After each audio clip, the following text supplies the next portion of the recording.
Nag-aya guy friend kong babae na mag-sleepover ako sa kanila. Unahan ko na agad. Wala akong experience sa mga anything related sa pleasure choo-choo or kaya kahit sa halik. May isang lalaki na nag-aya ng sleepover sa kanila kasi wala mga magulang niya. Magkaibigan naman kami kaya umuo ako. The day of sleepover, sinundo niya ako sa amin. Kilala naman siya ng parents ko.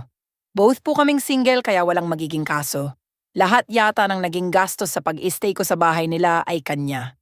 Puro pa-deliver ng foods, ganon. Casual na usap lang naman noong una tapos nanood kami ng movie. Hanggang sa nagkulitan na and such at naging clingy na siya bigla.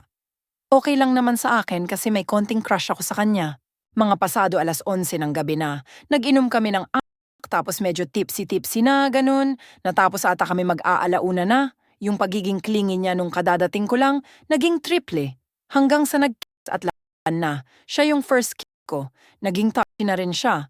Nag-a-ask siya kung pwede raw kami Sabi ko ayoko. Kaya ang nangyari, halik-lap. At yakap lang siya. Kinaumagahan, akala ko yung nangyaring yon ay dala lang ng pero naulit-ulit yon. Ko no? Babaero kasi itong si Guy na kaibigan ko, pero nakisleepover pa rin ako. Marami siyang kausap na babae sa Facebook at nakikita ko yon nung nagiinom kami. May isang beses na nakita ko siyang ini-stalk yung ex niya. Ngayon gusto niya ulit akong makisleepover sa kanila kapag may pagkakataon. Alam naman ni na tita na doon ako natulog nung nakaraan. Kaso parang ang kasi noon sa ex niya kasi last na dinig ko ay inaayos nila pareho yung nasira nila. Ang buko po, opo, from Senda Aire.